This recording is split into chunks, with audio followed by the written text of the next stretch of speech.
What's up, YouTube? It's the Knowledge Droppers coming at you live and direct. Posted up in the garage. You know, I just can't beat the acoustics in here. So today I'm gonna start it off like I started off the last one. Start off with a little quote. This one is courtesy of Martin Luther King, and it goes, "Finally, in your life's blueprint must be a commitment to the eternal principles of beauty, love, and justice. Well, life for none of us has been a crystal stair, but we must keep going. If you can't fly, run. If you can't run, walk. If you can't walk, crawl. But by any means, it's gotta keep moving." That's some real talk. Now, this episode, previous episodes I mentioned, a little bit about my backstory and how I wanted to delve into that, and that's what I'm going to do with this episode. So, really, I wanted to concentrate on the opiate epidemic in this country and how it's personally affected me. Now, opiates, most people are familiar with like the terms Oxycontin and Vicodin and all that. They're all derived from the poppy plant. Now, the three main chemicals or compounds rather that derive from the poppy plant are morphine, codeine, and thebaine. I believe I'm saying that right. And from those three compounds is where basically every single prescription painkiller is derived. That's where heroin is. It starts out with the poppy plant, and then it's processed, and then they process it into heroin. Everything, fentanyl, oxycodone, everything. It all starts out with the poppy plant. Now, as far as the poppy, I believe it's really just three main regions of the world where it grows really well because of the climate. Around Southeast Asia, like Vietnam and all that. Mexico also is another climate where it grows freely. And then probably the biggest one at this point in time is the Middle East. And that's where a lot of the heroin that's coming in, especially on the East Coast, it's all coming from the Middle East, around Afghanistan and all that. But obviously, even if you're listening to this and you haven't personally been down that road, I guarantee you know somebody that has, because this is something that affects so many people in this country right now. And really, where a lot of it starts is with the prescription painkillers. The early 2000s, that's when it really started blowing up. I'm not an Alex Jones tinfoil hat guy, but all this did kind of correspond with our invasion of the Middle East. I'm just laying that out there. But around that time, that's when you notice the Oxycontin problem started blowing up. And they used to have billboards and advertisements and stuff on TV, and it's like, it was the next big thing. And all the doctors, they were jamming them off like candy. And really what it is, it's heroin in pill form. I mean, people were cutting them up, cooking them up, shooting them up. It straight poison, and doctors would be giving them out like it was nothing. And that, like I said, that's how a lot of people got started down that road. Starts with a legitimate prescription, and that can happen to anybody. You break your arm or get hit by a car or something. Even when you get your wisdom teeth taken out, they'll write you up a prescription for Vicodin, hydrocodone, and basically, unless you're, dying of a gunshot wound or have a serious injury, bone sticking out, most of the time, non-narcotic painkillers actually do the job, even though obviously the prescription ones feel a lot better. but that's because they work on the pain receptors in your brain. They're not actually doing anything to help your pain, they're just masking it. And that's why you feel like shit when you come off of them.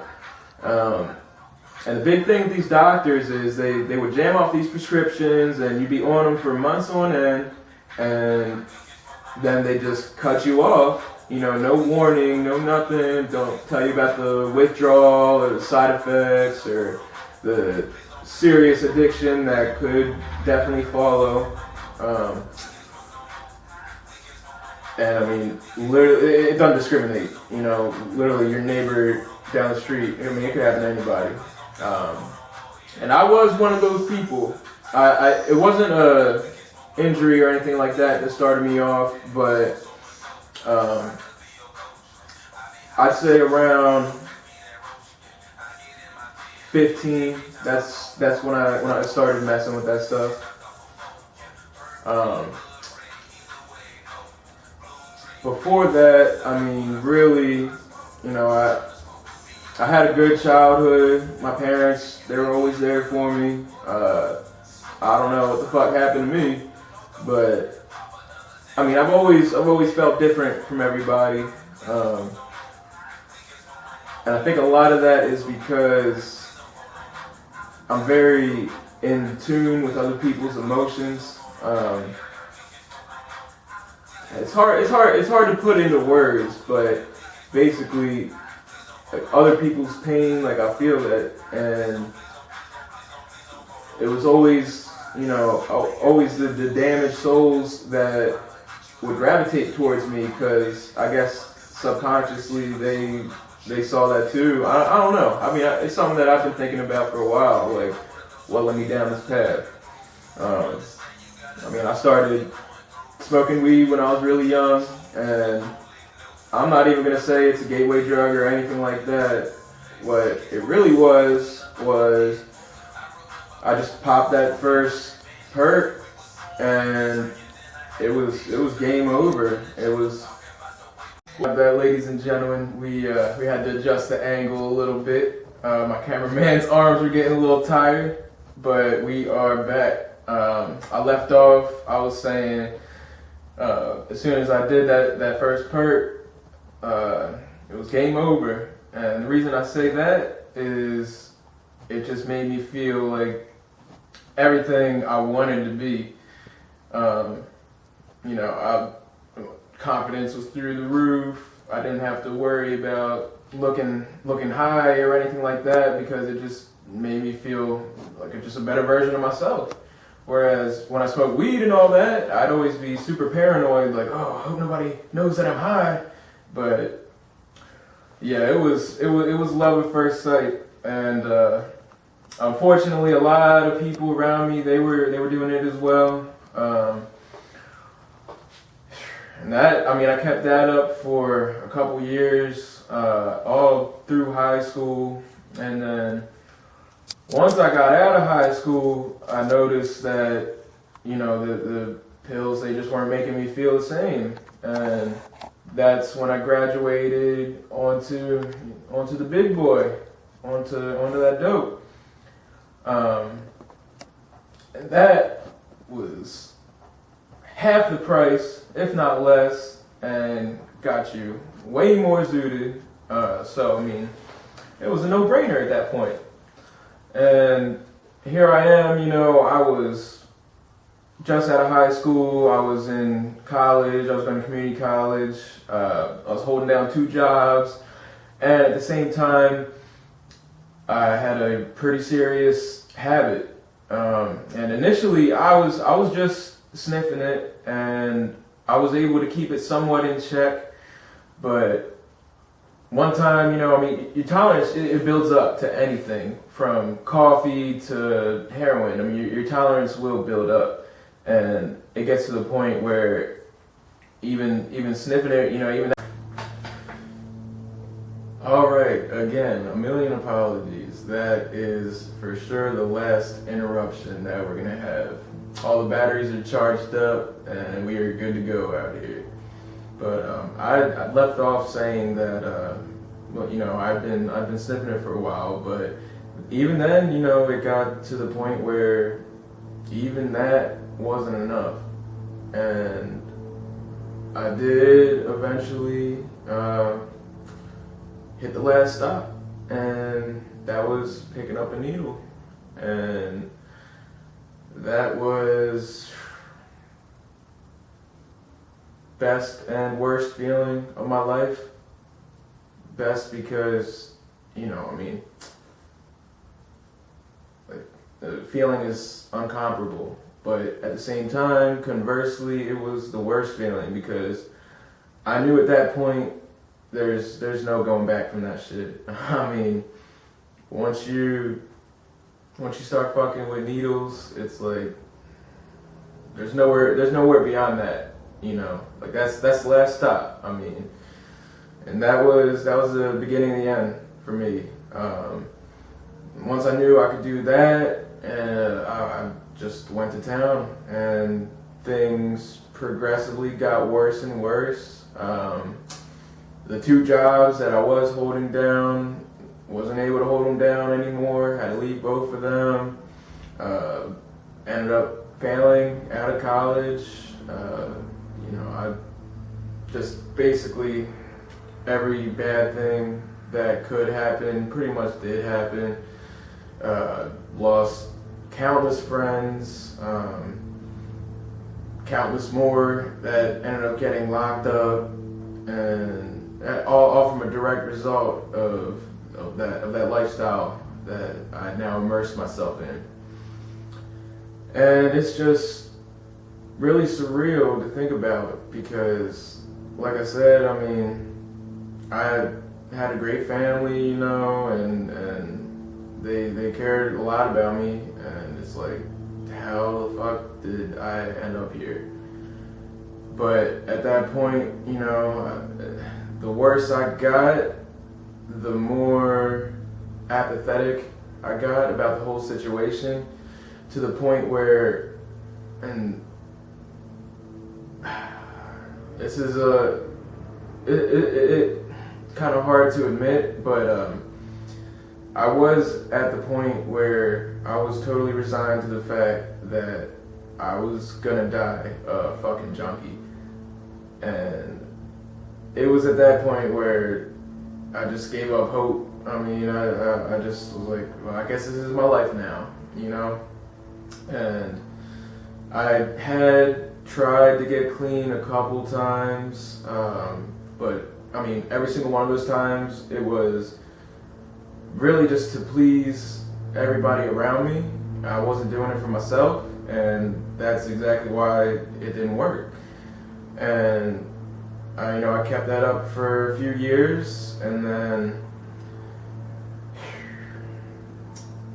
one day I took a little too much, ended up in the hospital, and I was like, damn, you know, at this point I fucked up so many times, and how much more can my family take? Because at that point, you know, of course the thought of just kicking me out onto the streets had crossed their mind, and honestly, if I was in that position, you know, I'd be thinking about it too, because it's like having somebody in your family that's that bad into drugs, it takes a toll on everybody, you know, and it just sucks to think I put them through that. But yeah, that last time when I ended up in Franklin Square, I was just like, this has got to be the breaking point. I mean,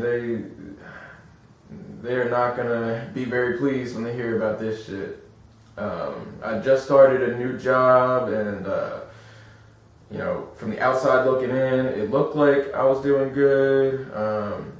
I'd been out of jail for 2 months, and I think about 2 months or so, and I just started this new job, and it looked like everything was going good, but in reality, I was still fucking up, and I was still living wrong, doing the wrong things, and it all culminated with that one night, and I didn't even do that much, really, and I was out like a light, and the police had to bust the windows open, and it was just bad news. I was covered in glass and blood, and it was fucking terrible.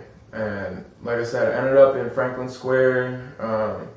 They kept me there for a while. I mean, they kept me there for, I'd say, at least 12 hours or so. And you would think at that point, after ODing and shit, you would think a rational person would just stop. Like, alright, wake up. Like, you're literally on death's doorstep. Like, it's time to stop. But I was just so far gone at that point and did not want to deal with reality. I was at my breaking point, and I didn't have any money at that point. The cops, they towed away the truck and they impounded it. So I was stuck at this hospital, and I was like, all right, this is it. Since I'm such a fucking pussy and I don't want to deal with this, I'm just gonna take the easy way out, and I'm just gonna overdraw my bank account and buy shit, and it's gonna be the last time one way or another. And I ended up walking for miles and went back to the city. I took a bus and somehow ended up in the same exact spot I was the night before. Everything just came full circle, I guess. And I was like, just ready. I was ready to enter the next phase of existence. I was like, all right, I'm gonna buy some shit, and I'm gonna do a bunch of it, and hopefully it'll be the last shot I ever take. And I did. And I tried, and for some reason, I was still standing, and eventually I did all the rest of it, and I was still breathing, and I'm like, what the fuck, dude? Can't even fucking end my life right. And that was the last time I ever touched that shit. It was about 4 a.m.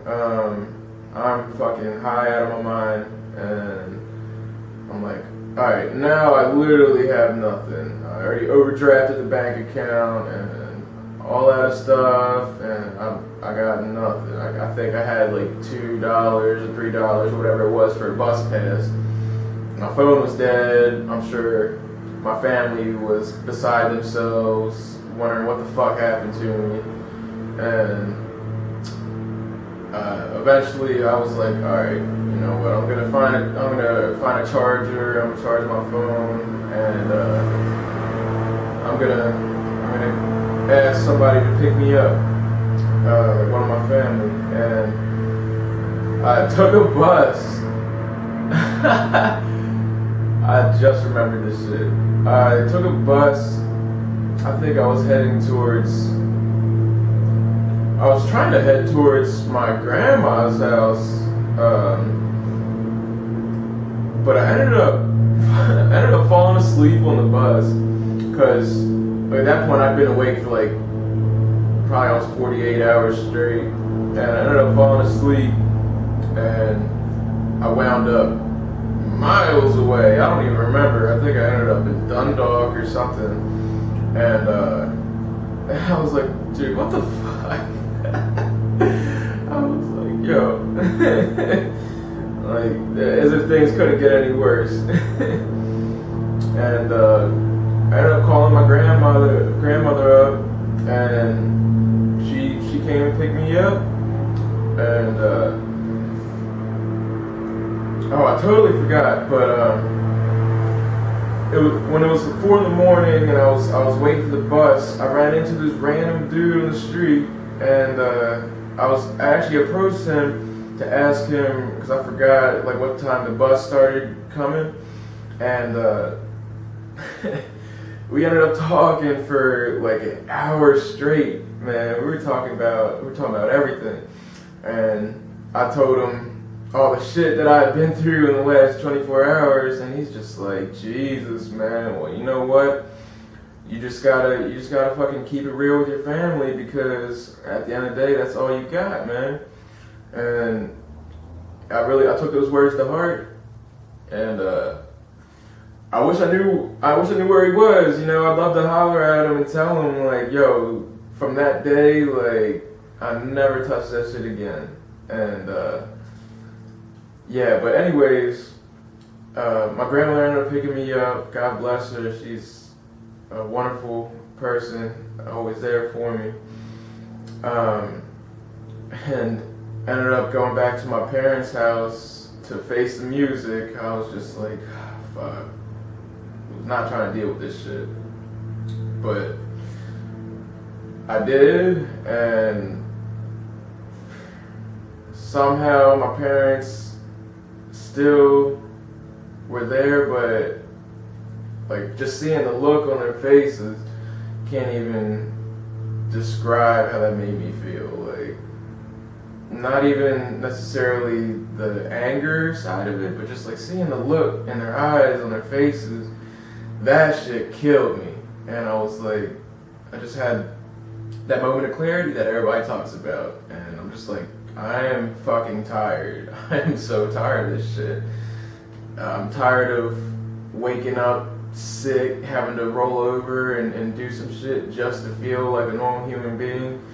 I'm tired of having to rob, having to steal. I'm tired of living like a fucking savage, because that's exactly how I was living. I was living like a heathen. Like, I just would do anything and everything just to hustle up some money to get my next fix.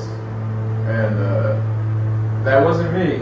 You know, that really wasn't me. I mean, at my core, I'm not built like that. You know, like I care about people.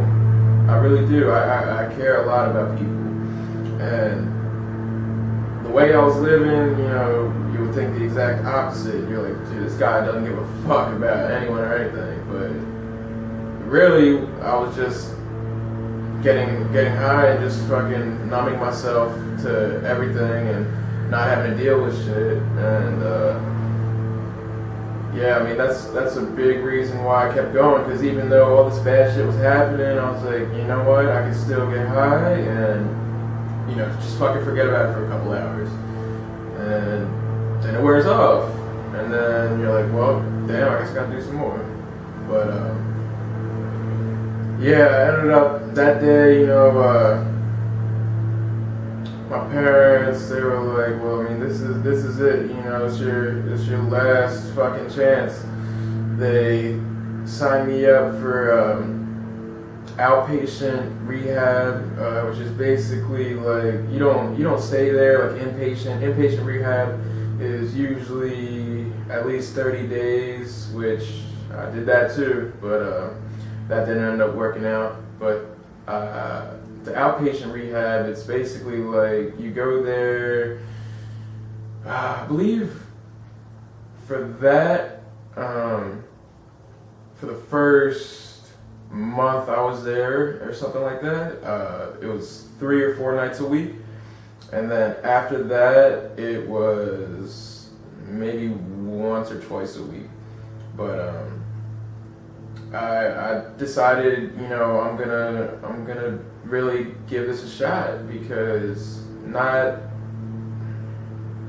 for the opinion of others, you know, not even for my family. Like, I gotta do this shit for myself.